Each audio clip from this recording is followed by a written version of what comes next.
You are listening to the Telegraph Cycling Podcast, supported by Jaguar.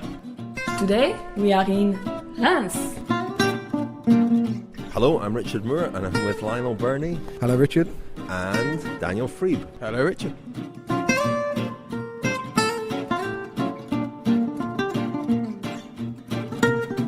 Daniel, it's good to see you. Yeah, it's good to be here. Didn't think I was going to make it. Puncture early in today's stage and pulled to the side of the autoroute, fixed it. Very efficient. Very proud of my travelling companion, Sam Dancy. Daniel, it took you about 2 hours, didn't it?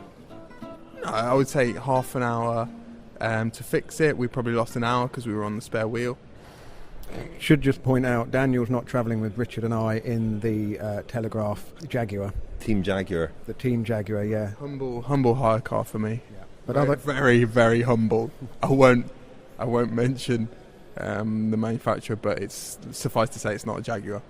Lionel, where are we? We're in a warehouse near Reims. You were digging yourself into a hole there, but I want to hear Richard have a stab at the pronunciation of this. Ram. How did I do, Daniel? No, pretty good actually, Lionel. I wasn't prepared for that. I'm waiting to hear how it sounds in the production. The lady at the start of the podcast pronounced it perfectly. The Telegraph Cycling Podcast, supported by Jaguar, with Richard Moore, Lionel Birnie, and Daniel Friebe. Now, at today's stage, there was a bit of an inquest today into the cobbles stage. People were still talking about that at the start in Arras this morning. We were all there at the start. Pick up any gossip, any intrigue about it? Yes, we were at the Team Sky bus at one point, just kind of judging the mood. They obviously lost Chris Froome on the cobbles, before the cobbles when he fell twice. I heard that he appeared at the team hotel last night, according to David Lopez, his Spanish teammate, and it was in remarkably good spirits, very encouraging of his teammates, keen that his teammate and good friend and training partner Richie Porte sees this opportunity that he now has to lead the team. And there's a general air of calm and relaxedness around Team Sky, I think, this morning, and Dave Brailsford, who I think will be obviously very disappointed to lose Chris Froome, but will probably relish the fact that a lot of the pressure has been lifted. Yeah, and I think he sees it as a new challenge. He said in our podcast on the eve of the tour, someone will crash tomorrow, someone will crash the day after. Crashes are a fact of life in the Tour de France, and as we've seen over many, many years, in the first week of the tour, one of the big favourites at least suffers a mishap. It's rare that the outright favourite crashes out in the first week, but these are the things that cycling teams have to prepare for, and there's been so much talk about plan B, or whether there's a plan B, plan C and D, and who now will lead Team Sky and what their objectives will be. But Dave Brailsford did look quite relaxed this morning. He didn't look like a man who felt haunted by making the wrong decision. They've obviously gone from a position, Team Sky, of being under a great deal of pressure as the favourites and as the defending champions, to a position where I wouldn't say they've got nothing to lose, but I don't think many people expect Richie Porte to win the Tour de France. Well, actually, some British fans today, and actually some British journalists, seem to think that he can do very well. I'm not sure whether they're putting too much pressure on him, given his record in major tours. I mentioned earlier on Twitter that his best finish in a major tour was 7th in 2010 Giro. In that Giro, he gained 12 minutes on the stage to L'Aquila, and since then, in pretty much every major tour that he's done, he's either been working for Froome and finished fairly well down, or he's lost time on at least one day in the mountains, lost significant time. So, it remains to be seen how well he can do over the next couple of weeks. It's ironic that I should revisit this, because I've been whinging about it for weeks now, but the whole Froome-Wiggins debate. I spoke to Rolf Sørensen earlier. Rolf Sørensen, who the Danish classics maestro of the 1990s, and he was absolutely baffled that no resolution had been found to the Wiggins-Froome sort of Cold War.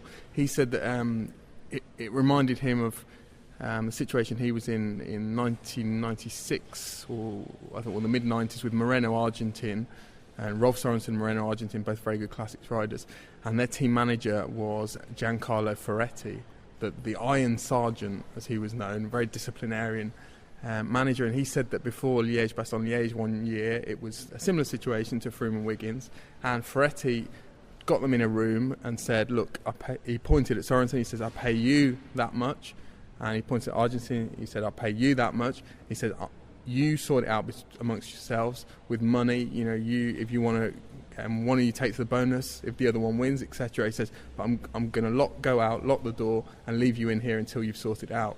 And that's what happened, and that was how they came to an agreement, and it worked. I think one of them finished first in Liège that year, and one of them finished third. I think I spoke to a former British professional the other day who works on the tour, and he also expressed bafflement.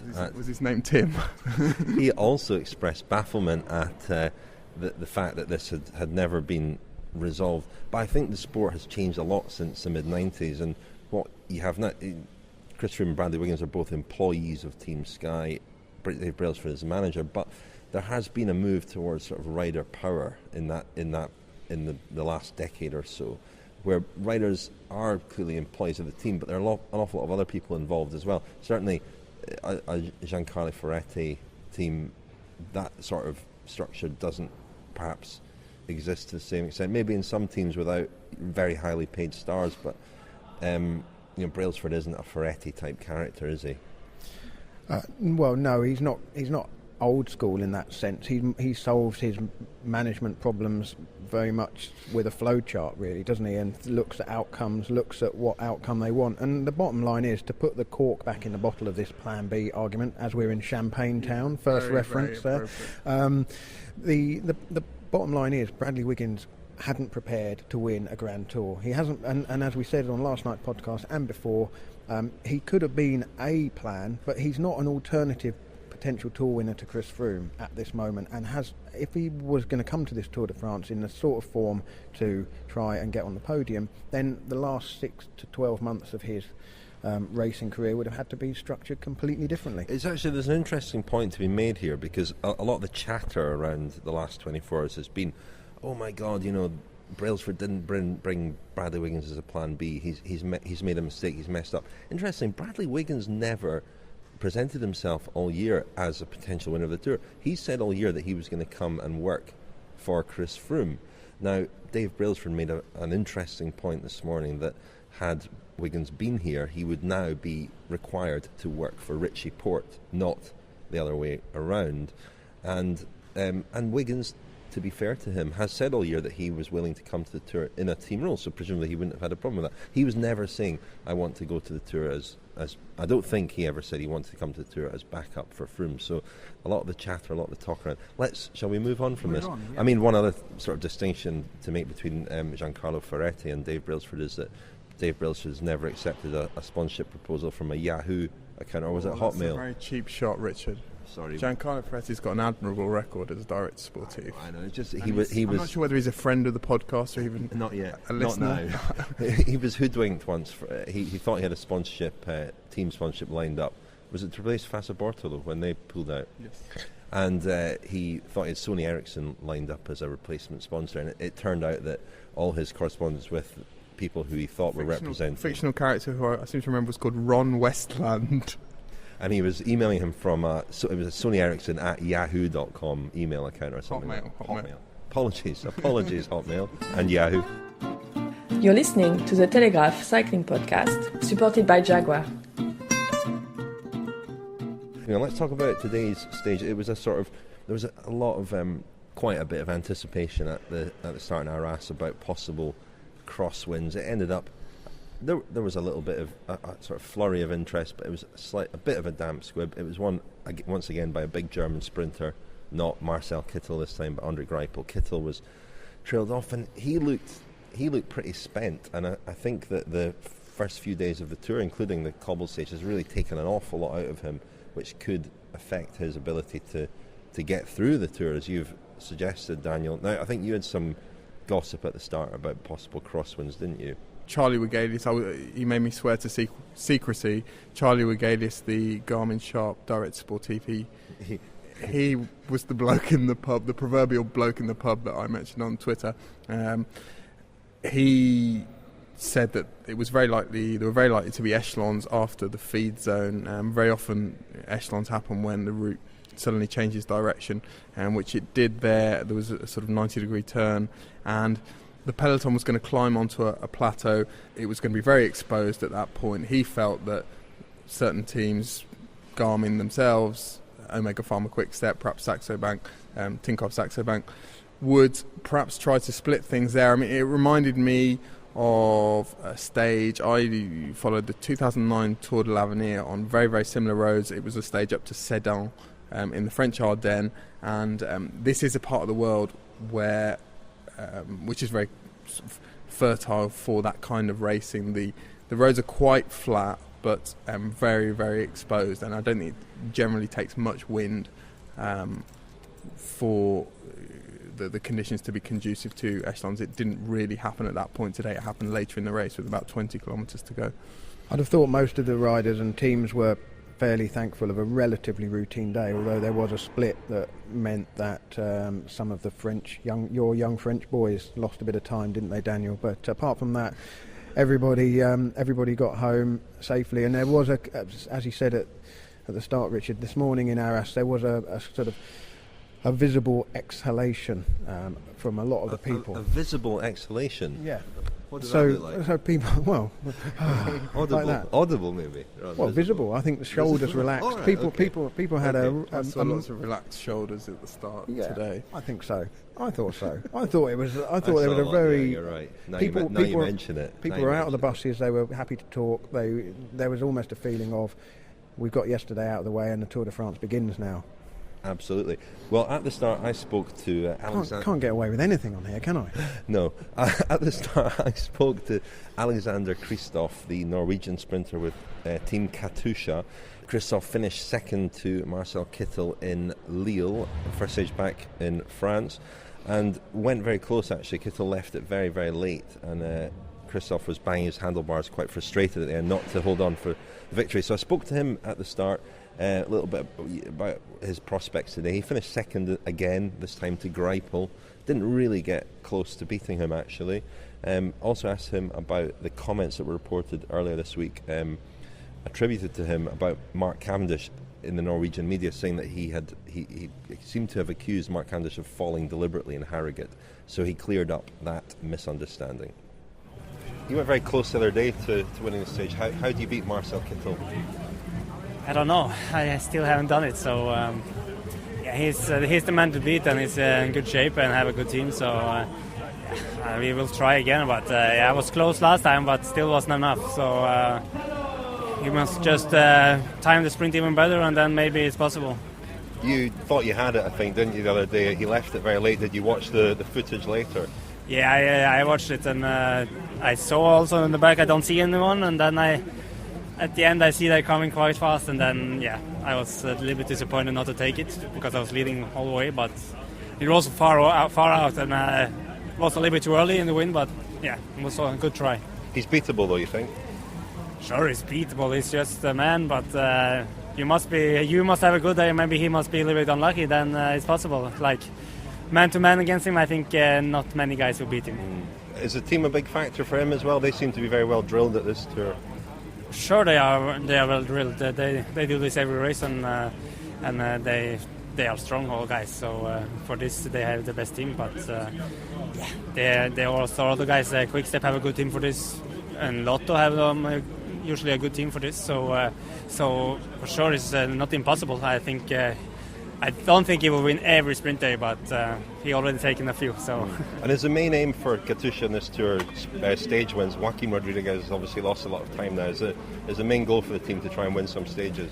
Yeah, Joaquim is here for also for stages in the mountains, and he's not here for overall. So he's actually training for Vuelta and coming back in shape. So we will see. We have a good team also for the climbs. So I am here for the flat days, and then we have good chances also in the hilly days.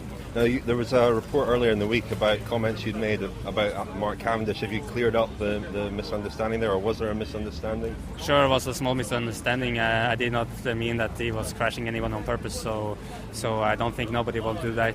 So that was a misunderstanding, and I think it's cleared up. So have you managed to speak to him or communicate with him somehow? Not really, no. But I hope he understand what I was meaning, and that he's not too angry with me. So you think he was just a little bit dangerous in that sprint? Yeah, that was what I was saying also. That's he did a bad move there, but okay. That's in the past now, and I hope he recovered well, and we look forward to seeing him back on the bike.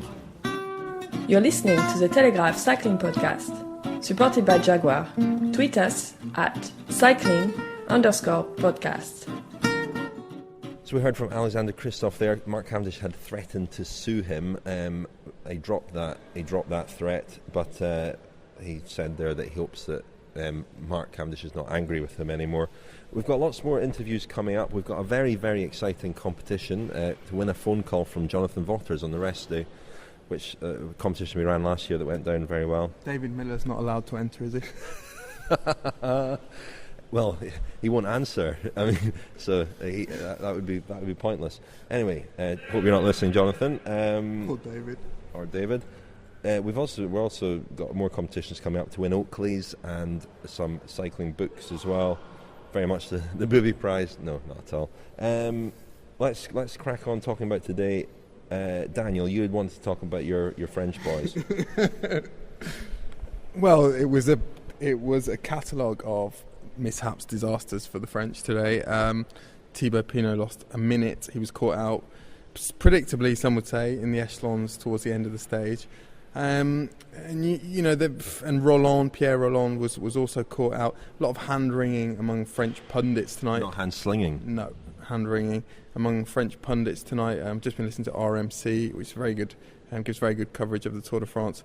Cyril Guimard is one of the pundits on there, the legendary Direct Sportive. Not very impressed with Thibaut Pinot tonight. And Francis Déjà in general, they seem to lack racecraft at times, which is perhaps surprising for a team managed by Marc Madiot. But if you talk to coaches in France, they mention two things about, because this is a characteristic of these young French riders, that they tend to get caught out in echelons. Their descending is not particularly good, and coaches in France always point to the lack of kind of specialisation in French under-23 races. There are a lot of sort of races which, they're not mountainous. Time trial, there aren't a lot of time trials organised for under-23s in France, and also, perhaps not enough races over terrain like today's where there might be echelons, and they seem not to pick up the skills that young riders from other countries have. And another problem is perhaps the fact that this generation of young French riders came into teams which lack strong leaders, and this is something that definitely the management at Francis Déjà fears, that for years that team was led by guys like Sandy Cazard and Pierrick Federigo, who had almost become resigned to not competing in stages of the Tour. We know about the sort of cyclisme à deux vitesses, that they felt that other teams, other nationalities were doping and they just couldn't compete, so they were just existing in the peloton, and consequently they never really developed the discipline of fighting for position on stages like today's. And there is a feeling that this generation of young French riders has absorbed too much of that and hasn't yet really taken on board that they should be fighting, and they should be in the thick of things on days like today. So Francis Déjà are missing the kind of the bulldog spirit of Nasser Bouhanni, really. To a certain extent, yeah. I mean, Pinot said that he hadn't really recovered fully yesterday. I mean, I was looking down at your Adidas Gazelles, Lionel, and they don't look like they fully recovered from yesterday's stage on the cobbles. But Pinot said that he didn't have very good legs today, and that was really why he was caught behind. But even a guy like Arnaud Demar, who has great pedigree, he's in his young career so far in the classics, he was caught behind today as well. Romain Bardet fell, hit his shoulder, hit his knee. He's by far the best, I think, of these kind of highly touted young Frenchmen at sort of finding his way around the peloton, sort of that kind of savoir-faire in the bunch. But he got caught out slightly as well today, although he didn't lose any time. Podcast daily during the Tour de France. This is the Telegraph Cycling Podcast, supported by Jaguar. It was a routine stage today, and let's take you back to Arras and the start village, where we spoke to a few riders. Interesting, the atmosphere in the start village is very dependent on a couple of things. One is how important the stage is and the weather. And in Ypres on Wednesday, it was noticeable with the terrible weather and the hard stage ahead that the riders stayed in the buses as long as possible. There wasn't a very relaxed atmosphere there. In Arras this morning, it was far more relaxed. Riders were coming out, mingling a little bit, speaking to reporters. A visible exhalation, indeed. There was a visible exhalation and an audible sense of relief. So we spoke to, between us, Lars Boom, Geraint Thomas and Mat Hayman. Lars Boom, the winner, of course, of the previous day's stage, biggest win of his career. Geraint Thomas of Team Sky, and Mat Hayman, the Australian veteran, riding for Orica Green Edge and riding his first ever Tour de France. Can you sum up how it felt yesterday to win the Paris-Roubaix stage of the Tour de France? It felt amazing, of course. One of the biggest victories in my career, I think, and was an amazing feeling. I was standing on the cobbles at Wallers, the last section of cobbles, and you came round the corner very close to the edge of the road. You were trying to save every possible centimetre on the course. Did you know you had it in the bag at that point? No, yeah. If you ride to the finish with two Astana guys, you're never sure, of course, but I wanted to drop the guys on the last section, and I succeeded in that, and I finished alone, so it was awesome. And what about how important it is for the team? Obviously, with the news that Belkin is not renewing and the future of the team perhaps a little uncertain. Yeah, that's why the win is also quite important, I think, for the team and to try and get a new sponsor. And finally, some rumours that you may be interesting the Sir Dave Brailsford at Team Sky maybe for next year. We're talking with a few teams, so it's not only Sky, also some other teams we're talking with. So. Okay. Geraint, could you compare yesterday's stage over the cobbles with a Paris-Roubaix? How did it stack up? I know it was a lot shorter, but in terms of the stress it put on the riders, what were the differences? Obviously, in Roubaix, it's Arenberg's kind of where the racing really starts, and everyone's that's after about 160 odd k, so everyone's a bit more tired. Yesterday there was loads of crashes before we even hit the cobbles. It was really stressful because of the wind and stuff. It was racing from kilometre zero. That's probably the main thing. And then once you kind of made the front group after the first two sectors, you were there then yesterday. So it's kind of like it's like Roubaix after, say, sector 10 and stuff, where the group's made after Arenberg and all that. Yesterday was a race to get through the second sector as far up as possible, and then once you're in that front group, you're there then, really, unless you have a little crash or whatever. And what about today? It's quite windy out there today, and the land will be quite exposed as well. So are you on your guard for crosswinds? Yeah, definitely. I think the biggest sort of thing that could go wrong today is everyone sort of relaxes a bit after yesterday, and after like a big 5 days really of a lot of stress and a lot of tension and everyone being really on it, it'd be quite easy to mentally just be like, whew, that's glad that's over now.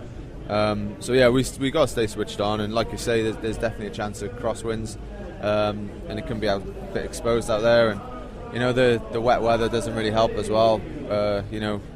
Roundabouts and corners and stuff, and guys get a little bit desperate maybe and try and go around a bit too fast, and you can get caught behind something like that. And so there's still a lot going on, and it may end up being a bunch sprint, and it might look on TV really sort of relaxed and a day off, as some people like to say, but it's anything but that. No such thing as a day off on the Tour, though. Not at all. Lastly then, how does the fact that Chris Froome has crashed out redefine your role in the team? Will you work for Richie Porte? What are the cards you've got to play, and have you talked among yourselves in the team about how the Tour shapes up from here? Well, coming here, Richie was always the backup, so we always kind of had that in the back of our minds, and I guess it's just the same plan except just with Richie. He's going really well, and for sure I'm really confident that he can get on the podium 100%, and he can win as well. It's a lot to race for. There's a lot of big mountains to come. We haven't even done any mountains yet. Myself personally, I may get a chance maybe down the line, and I'd love to to try and take that. The main goal though at the moment is looking after Richie and getting him into those mountains where he is now, really, if not better, and seeing what we got. So Mat Hayman, Tour debutant. Yes. Yesterday was a brilliant stage to watch, but what was it like to ride? Yeah, I got off pretty lightly being out in the breakaway, so I missed a lot of the carnage back there. And it wasn't really the plan for me to be in the break, but again, it wasn't such a bad place to be, and I took a bit of a gamble and had a pretty safe ride, and actually the whole team had a pretty safe ride, so we're happy we get through that. You're a veteran of many editions of Paris-Roubaix. How did yesterday's stage compare to Paris-Roubaix? Yeah, I think there was a lot of nervous guys in the bunch, and from what I've read and saw and heard, that a lot of the crashes were early on, even before the cobbles started. And a lot of guys found that the cobbles, with the right equipment and which all the teams have, and the right tyre pressure, they weren't as bad as everyone expected them to be, even though they were wet. I think there was a lot of fear going into the stage, and also being so long since the last wet Roubaix that there's not a lot of riders with experience. And in the end, yeah, sure, they were slippery and whatever, but it wasn't quite. That being said, maybe I'm not right. I mean, there's a lot of guys fell off, but as we see, there's only one rider that I know of that's not in the race anymore. Yeah, it's a big name, but there's only one. It's not like we've got 15 guys going home. Now, Matt, you've been a professional for many years. Was it always something that you felt was kind of missing from your record to not ride the Tour? And what does it mean to you to be riding the Tour? Yeah, it's really big for me. I mean, whether it's a true, everybody asks, have you ridden the Tour? Or if you say you're a professional bike rider, Tour de France, and you have to say, no, well, I haven't done it. And to have that now, and just to be part of the biggest race in the world, I mean, it's what you aspire to when you're a young rider. I mean, it's not my forte. Luckily, I'm in a team now that's picks and chooses at stages, and that is something I'm good at, riding these stages as one-day races, and then, so, yeah, no, and I'm really enjoying it. I was very, very nervous in the UK. Massive crowds there, really quite scary. But it seems to settle down a bit now, and getting into the rhythm. And is it conforming to whatever expectations you had of it? Yeah, for sure. It's big. It's the media coverage and everything, and it was great yesterday being out the front. I really had a lot of fun. So. And what's it like? You've been Team Sky for a few years, Rabobank before that. What's it like now being part of an Aussie team? Yeah, it's great. I mean, all the teams are very different, but they're all much the same. It's a bit hard to explain, and it's hard for me now to remember, exactly what the difference are between Sky and here. I mean, we're all. Sometimes it comes across that this team, has a laugh, and we do our backstage passes and everything, but it's very professional on the other side. Do you have more of a laugh here than Sky? There's definitely a bunch of guys at Sky that have a really good laugh. So it's just a group of guys you're with, and that can change from race to race. And the team has a sort of varied goals. You've got the youngest rider in the race, Sam Yates, who's a rider of immense promise. I guess stages are also something you'll be gunning for. How would you describe the team's aims, ambitions here? Yeah, actually, after today, we've got a few stages that we'd like to do well in, and we've got some versatile riders. They're not the pure sprinters, but we've got fast guys that can climb. So, as anything that looks like that, I think you'll see us trying to get that stage win. We're here to win a stage, and we haven't done it. Interviews and analysis. We've got the Tour de France covered. This is a Telegraph Cycling Podcast, supported by Jaguar. Yes, you're listening to the Telegraph Cycling Podcast, supported by Jaguar. You can follow us on Twitter at cycling_podcast. We're also on Facebook. Please like us there, he says, and not trying to sound too needy. Website www.thecyclingpodcast.com. We are blogging every day there as well, or most days, aren't we, Daniel? I mean, if you have a puncture on the motorway, you can be excused. We're going to get we can trail a very exciting edition. We're going to get a blog by our friend Ciro Scognamiglio. He's going to write for us about Vincenzo Nibali, who we're obviously going to be talking about a lot over the next couple of weeks. And nobody knows him better than Ciro. So competition time, win a phone call from Jonathan Vaughters. The way to enter this competition is to tweet at cycling_podcast and include in the tweet the hashtag JVCall, That's JV Call. And please can you tweet in the characters that you have left why JV should speak to you on the rest day, why Jonathan Vaughters should speak to you on the rest day. What do you have to offer him in fewer than 140 characters, please? And the best, funniest or most imaginative entry will win the phone call from Jonathan Vaughters, who, I should point out, is the general manager, chief executive of Team Garmin Sharp. Is this how they get their sponsors when they need to renew sponsorship deals? Because somebody could ring up and say, I'd like to sponsor your team for the next 5 years, and they're obviously going to win the competition. I think that's his preference. Talk about the Team Garmin Sharp merging with Cannondale, isn't there? Any news on that? Well, I heard a whisper that at the moment it's at the stage of Cannondale being the team's bike supplier, and any Cannondale riders who have an existing contract would have the Garmin organisation or the Slipstream organisation, would have a kind of first refusal on them. That's as I understand it at the moment. Daniel, do you have any more on that? No, I've also heard that, and in which case the current Cannondale outfit could dissolve and we could be left with one Italian team which is part Korean anyway funded and also has its base in Switzerland. So that's Lamprey, you mean? Lamprey, yeah. So yeah. So this is all hastening the idea that Peter Sagan will go to somewhere else. Well, Peter Sagan will definitely go to Tinkoff Saxo. If that doesn't happen, what will you do? What will you do? I said I was going to give myself a yellow card yesterday, and for Canel Tanga rather than Tanel Kanga. So that's that's a red card if I've got that wrong. Three weeks off the podcast in the winter if you get that wrong. Yeah. Well, I'm never shy to share transfer speculation on the podcast. I know that you notice that I've been... Anything on Lars Boom and Sky today? Well, we just heard... sorry, I didn't tell you about this, but we just... Communication's everything, chaps. Well, how can we rescue that? Just take out Daniel's question. Right. Just take out Daniel saying that, because Lars Boom kind of dampened it down, really. But he did comment on it. Okay. Any other business, fellows? Well, we're in Champagne Town. We're in Arras at the moment. We're going to Epernay, which is the home of Moet, very fine champagne. Hopefully, get a glass or two of that this evening. That's a very difficult pronunciation, unpronounceable even to a Frenchman. Moet et Chandon. Yeah, the Moet is it's a very unusual pronunciation. Yeah. Give us. I'm not 100% sure. I just remember I once interviewed for a job for them, so I had to brush up on that, but I can't remember what it was. Daniel, I think you gave us your version of Rem. No, it was Lionel's was pretty good. Say it again, Lionel.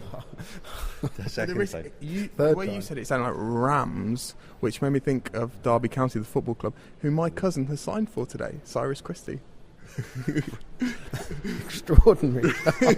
Extraordinary. That's the only bit of transfer information you get from Daniel that will prove to be accurate, I think. Back to cycling and the defence of the jersey. What do we think about that, chaps? I mean, I was speaking to Ciro and his colleague Luca Gialanella from the Gazzetta earlier. They both think that they will defend the jersey. Obviously, there may be breaks in the coming days which are favourable to them, and that they probably would be fairly happy to lose it, but they won't go out of their way to. That sounds like a reasonably sensible strategy. It's going to be mayhem, I think, particularly Saturday, Sunday stage will be harder to control and probably less desirable to control. And as long as they stay where they are in relation to all the other favourites, it doesn't really hurt them to let the jersey go out for a day or two, but they'll call it back in at La Planche de Belfi, surely. That is incredibly difficult to do, though, and we're not far away from La Planche de Belfi, and there'll still be 2 more weeks to defend it. So it's finely balanced, and it's a fascinating race, I think, that we've got in front of us. We should mention that Alberto Contador lost a very valuable teammate today, Jesus Hernandez. Tinkoff Saxo sent out a press release saying Jesus out of the tour, which was good, but obviously terrible for him. He's broken his collarbone, I think, and he's not only a very good friend of Contador and has ridden with him for years and years, but also a very strong ally in the mountains, which could affect things a little bit. That business of allowing somebody else to claim the yellow jersey. Last time we saw that, I think it was 2006 when Oscar Pereiro was allowed, in inverted commas, the yellow jersey by Floyd Landis. We all know what happened then. I mean, I think there are enough people close enough to Nibali for him to be able to call in a lot of favours anyway. You know, but if something dangerous does go down the road, you look at Kwiatkowski, he's not too far behind Nibali. There will be some help from Omega Pharma Quickstep. At this stage, there are also, there are sprinters teams that are willing to work.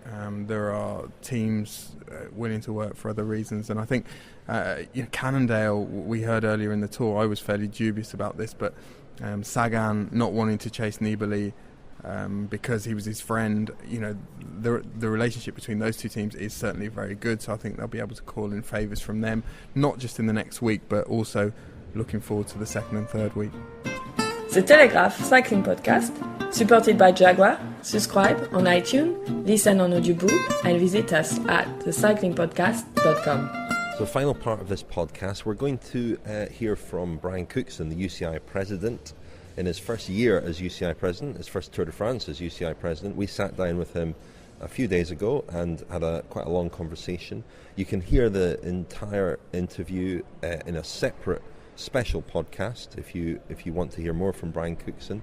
It lasts about 20 minutes and it will be available through the usual channels. Don't forget that if you subscribe to Telegraph Cycling Podcast, supported by Jaguar, through iTunes, you will get every single edition. So we spoke to Brian Cookson. You're going to hear some edited highlights from that interview in a moment or so. Lionel, what did you make of Brian? Well, we wanted to, unfortunately the job of UCI president is to basically go to the crease and face all of the awkward deliveries, if not to mix my sporting metaphors too much. And it's alienating a lot of people tonight, aren't we, with various sporting metaphors and references. They can. We haven't had golf yet, but still 4 minutes to go before we sign off. But back to Brian. We had to ask him about where cycling is as a sport at the moment, what sort of place it is. Yeah, well, it wasn't actually. It was in Yorkshire when we sat down and spoke to him. But with the recent positive test for Diego Ulissi, the irregularities in Roman Kreuziger's biological passport, and Daryl Impey, who wore the yellow jersey a year ago in the Tour de France, also testing positive. We wanted to know from Brian how he assessed the state of the sport, and this is what he said about that. What we've been doing is gradually lowering the radar, so it's very, very difficult to get under now. And, these are very complex cases now. If you look at the long-term implications of biological passport cases, they're not just about is there a substance or is there not. It's about manipulation of values and levels of sometimes naturally occurring substances. So that's why these cases can take a long period of time. But as I say, what I think we're doing as part of all of that is lowering the radar.